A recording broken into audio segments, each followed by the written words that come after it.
ಇವತ್ತಿನ ದಿವಸ ಸಾಮಾನ್ಯವಾಗಿ ನಾವು ಕೇಳ್ಪಡ್ತಿರೋದೇನು ಅಂತ ಹೇಳಿದ್ರೆ ಅನಿಮಿಯಾ ಮತ್ತೆ ಅನಿಮಿಕ್ ಅಂತ. ಅನಿಮಿಕ್ ಅಂತಂದ್ರೆ ಬೇಗ ಸುಸ್ತಾಗೋದು, ಸ್ವಲ್ಪ ಕೆಲಸ ಮಾಡ್ತಿದ್ದಂಗೆನೆ ಅಂದ್ರೆ ತಡ್ಕೊಳ್ಳೋ ಶಕ್ತಿ ಇಲ್ಲದೆ ಇರೋವಂಥದ್ದು, ಆಮೇಲೆ ತಲೆ ಸುತ್ತ ಬೀಳೋದು. ಇವತ್ತಿನ ದಿವಸ ಅಂದ್ರೆ ತುಂಬಾ ಜನ ಕೇಳ್ತಾ ಬಂದಿರೋದೇನು ಅಂದ್ರೆ, ಒಂದು ಹಾಸ್ಟೆಲಲ್ಲಿರೋ ಹುಡುಗಿಯರಂತೂ ಸ್ಪೆಸಿಫಿಕಲಿ ಹೇಳ್ತೀನಿ, ತುಂಬಾ ಕೇಳಿ ಬಂದಿರೋವಂಥದ್ದು ಅಂದ್ರೆ ತಲೆ ಸುತ್ತಿ ಬಿದ್ದಿರೋದು. ಕಾರಣ ಇಷ್ಟೇ ಅದಕ್ಕೆ ಅಂತಂದ್ರೆ ಅವರಲ್ಲಿ ರಕ್ತಹೀನತೆ ಅಂತ ಹೇಳ್ತೀವಿ.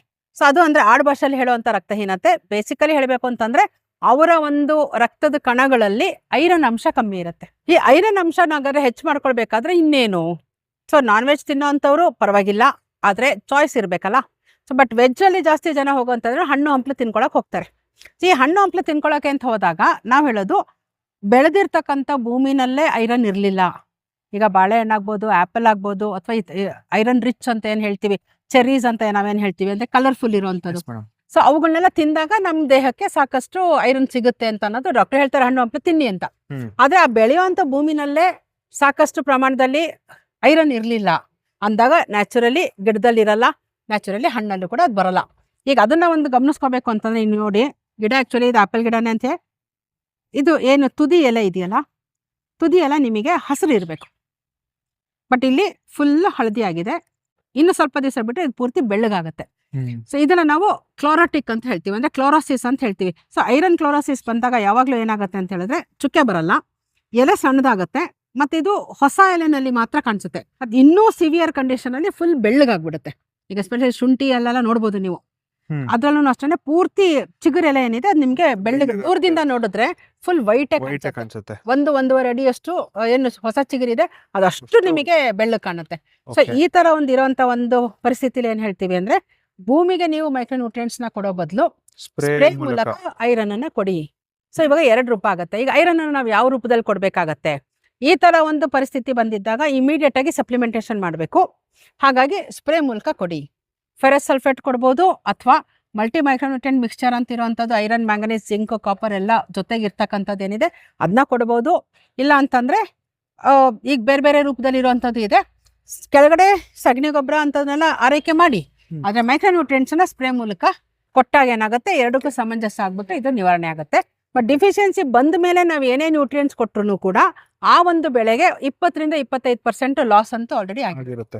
ಸೊ ಹಾಗಾಗಿ ನಾವೇನ್ ಹೇಳ್ತೀವಿ ಅಂತಂದ್ರೆ, ಯಾವುದೇ ಒಂದು ನ್ಯೂಟ್ರಿಯೆಂಟ್ ಆಗಲಿ ಸ್ಪೆಸಿಫಿಕಲಿ ಮೈಕ್ರೋನ್ಯೂಟ್ರಿಯೆಂಟ್ಸ್ ನ ಸಪ್ಲಿಮೆಂಟೇಷನ್ ಮಾಡಬೇಕಾದ್ರೆ ಆಪ್ಟಿಮಮ್ ಲೆವೆಲ್ ಅಲ್ಲಿ ಈ ನ್ಯೂಟ್ರಿಯೆಂಟ್ಸ್ ಇರೋ ಹಾಗೆ ನೋಡ್ಕೊಳ್ಳಿ.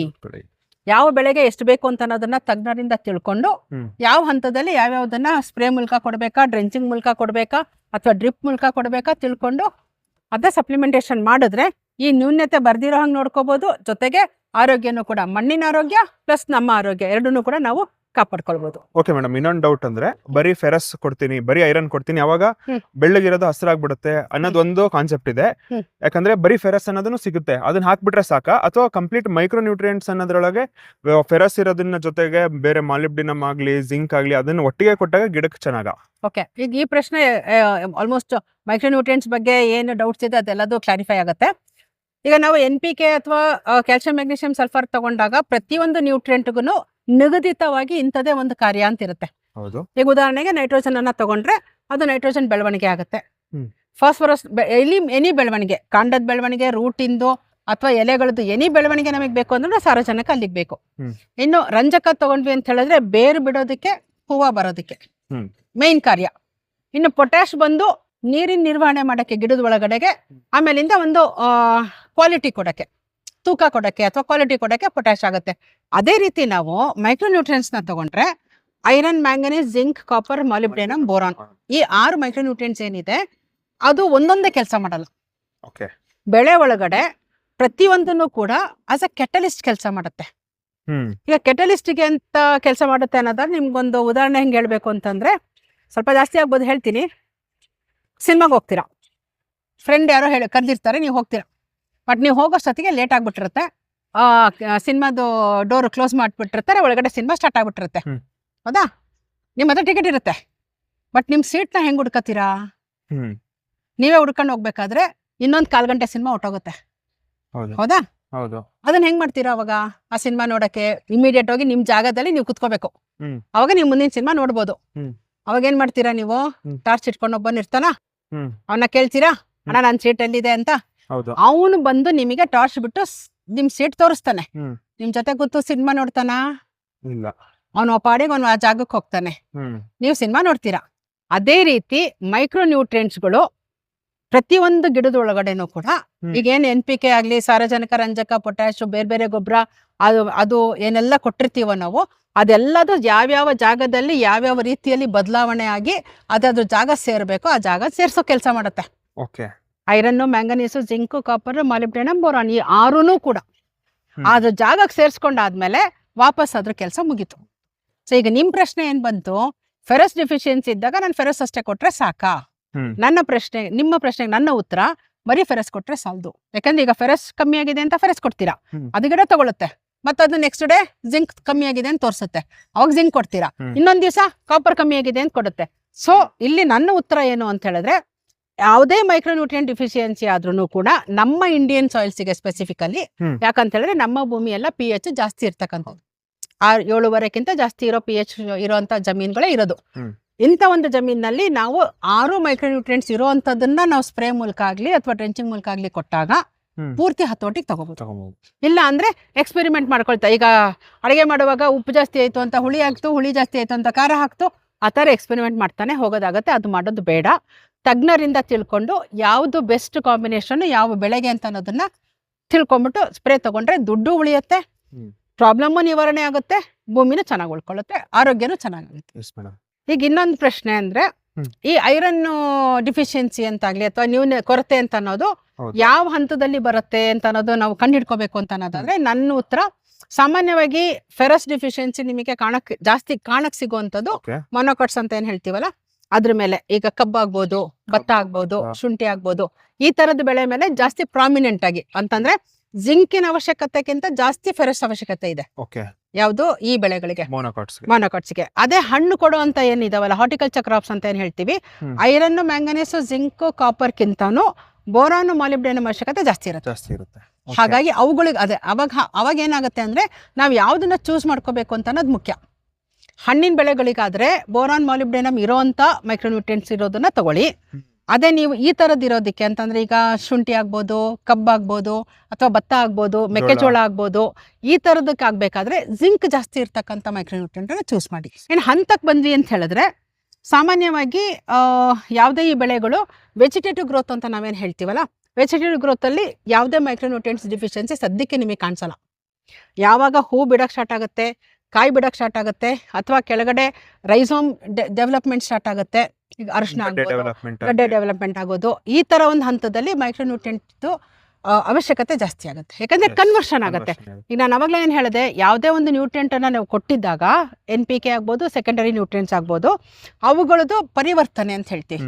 ಅಂದ್ರೆ ಎಂಡ್ ಯೂಸು. ಈಗ ಉದಾಹರಣೆಗೆ ಇದನ್ನ ತಗೊಳ್ಳಿ, ಕಾಟನ್ ಇಂದ ಎಂಡ್ ಯೂಸ್ ಏನಪ್ಪಾ, ನಮಗೆ ಕಾಟನ್ ಬಾಲ್ಸ್ ಬರ್ಬೇಕಂದ್ರೆ ಸೆಲ್ಯುಲೋಸ್ ಬರ್ಬೇಕು. ಅದೇ ಬೇಳೆಕಾಳುಗಳು ತಗೊಂಡ್ವಿ ಅಂದ್ರೆ ಪ್ರೋಟೀನ್ ಜಾಸ್ತಿ ಇರಬೇಕು.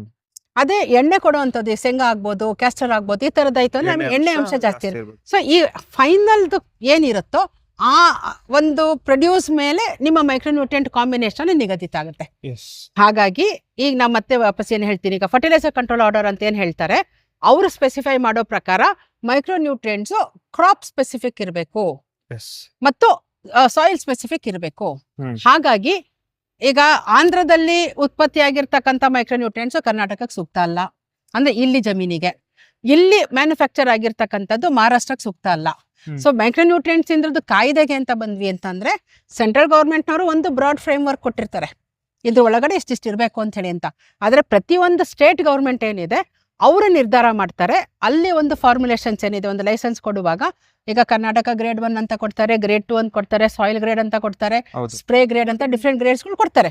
ಅವುಗಳು ಏನಕ್ಕೆ ಮಾಡಿರ್ತಾರೆ ಅಂದ್ರೆ, ನಮ್ಮ ಭೂಮಿನಲ್ಲಿ ಯಾವ್ದು ಜಾಸ್ತಿ ಇದೆ ಅವುಗಳನ್ನ ನಾವು ಮೈಕ್ರೋನ್ಯೂಟ್ರಿಯೆಂಟ್ಸ್ ಅಲ್ಲಿ ಎಕ್ಸ್ಟ್ರಾ ಕೊಡೋದು ಬೇಡ, ಯಾವ್ದು ಕಮ್ಮಿ ಇದೆ ಅವುಗಳದ್ದು ಮಾತ್ರ ಸಪ್ಲಿಮೆಂಟ್ ಮಾಡಬೇಕು ಅನ್ನೋದು ಇದರಿಂದ ನಿಗದಿತ ಆಗಿರ್ತಕ್ಕಂಥದ್ದು. ಆದ್ರೆ ಇದನ್ನ ಜನ ಹೇಗ್ ತಗೋತೀರೋ ಗೊತ್ತಿಲ್ಲ. ಈ ಒಂದು ಕಾಯ್ದೆ ಕರ್ನಾಟಕದಲ್ಲಿ ಆಗಿರೋದು 1960ರಲ್ಲಿ. ಇವಾಗ ನಾವಿರೋದು 2026ರಲ್ಲಿ. ಈಗ ನೀವು ಲೆಕ್ಕ ಹಾಕಿ, ಅವಾಗಿಂದ ನಾವು ಉಳುಮೆ ಮಾಡ್ಕೊಂತ ಬಂದಿರ್ತಕ್ಕಂಥ ಭೂಮಿನಲ್ಲಿ ಯಾವ್ದು ಕಮ್ಮಿ ಇದೆ ಯಾವ್ದು ಕಮ್ಮಿ ಇಲ್ಲ ಅಂತ ಅನ್ನೋದನ್ನ ತಿಳ್ಕೊಂಡು ಈ ಒಂದು ಪಾಲಿಸಿ ಚೇಂಜಸ್ ಯಾಕೆ ಮಾಡಬಾರ್ದು ಅನ್ನೋದು ನನ್ನ ನೇರ ಪ್ರಶ್ನೆ. ಯಾಕೆ ಹೇಳ್ತೀನಿ ಕೇಳಿ, ನಮ್ಮ ಒಂದು grades ಏನಿದಾವೆ Karnataka formulations F1 F2 F3 ಅಂತೆಲ್ಲ ಏನ್ ಕರಿತೀವಿ ನಾವು, ಅದ್ರ ಒಳಗಡೆ ಸ್ಪೆಸಿಫೈ ಮಾಡ್ತಾರೆ ನಮ್ಮ ಭೂಮಿನಲ್ಲಿ ತಾಮ್ರ ಕಾಪರ್ ಜಾಸ್ತಿ ಇದೆ, ಹಾಗಾಗಿ ಮೈಕ್ರೋನ್ಯೂಟ್ರಿಯೆಂಟ್ ಆಗಿ ಕಾಪರ್ ಕೊಡೋದು ಬೇಡ. ಹಾಗಾಗಿ ಯಾವುದೇ ಒಂದು ಫಾರ್ಮುಲೇಷನ್ ಅಲ್ಲಿ ಕಾಪರ್ ಮುಂದ್ಗಡೆ 0 ಅಂತ ಇರುತ್ತೆ, ಮತ್ತೆ ಮಾಲಿಬ್ಡೇನಮ್ ಮುಂದೆ 0 ಅಂತ ಇರುತ್ತೆ. ಬಟ್ ಇದು ಎಲ್ಲೋ ಒಂದ್ ಕಡೆ ಚೇಂಜ್ ಆಗೋವಂತ ಟೈಮ್ ಬಂದಿದೆ. ಈಗ ಕಾಪರ್ ನಮ್ಮ ಒಂದು ಭೂಮಿನಲ್ಲಿ ಸಾಕಷ್ಟು ಇದೆ ಅನ್ನೋದೇ ನಿಜ ಆಗಿದ್ದಿದ್ರೆ ಇವತ್ತಿನ ದಿವಸ ನಾವು ಇಷ್ಟು ಕಾಪರ್ ಬೇಸ್ಡ್ ಫಂಗಿಸೈಡ್ಸ್ ನ ಮಾರಾಟ ಮಾಡ್ತಿದ್ವಾ, ಅಥವಾ ನಮ್ಮ ಒಂದು ಕರ್ನಾಟಕದಲ್ಲಿ ಇಷ್ಟು ಸೇಲ್ಸ್ ಆಗ್ತಿತ್ತ? ಪ್ರಶ್ನೆ ನಂದು, ಉತ್ತರ ನೀವು ಕಂಡ್ಕೊಳ್ಬೇಕು. ಹೇಳೋದಿಷ್ಟ ಇಲ್ಲಿ ಅಂದ್ರೆ ಪಾಲಿಸಿ ಚೇಂಜ್ ಆಗ್ಬೇಕು. ಯಾಕಂದ್ರೆ ನಮ್ಮ ಜಮೀನಲ್ಲಿ ತಾಮ್ರದ ಅಂಶನೂ ಕಮ್ಮಿ ಆಗ್ತಾ ಇದೆ, ಮಾಲಿಬ್ಡೇನಮ್ ಅಂಶನೂ ಕಮ್ಮಿ ಆಗ್ತಾ ಇದೆ, ಜಿಂಕ್ ಅಂಶ ಅಂತೂ ತುಂಬಾನೇ ಕಮ್ಮಿ ಇದೆ. ಅವುಗಳನ್ನೆಲ್ಲ ಎಲ್ಲೋ ಒಂದ್ ಕಡೆ ಅಪ್ಗ್ರೇಡ್ ಮಾಡೋ ಅಂತ ಒಂದು ಸ್ಟೇಜ್ ಬಂದಿದೆ.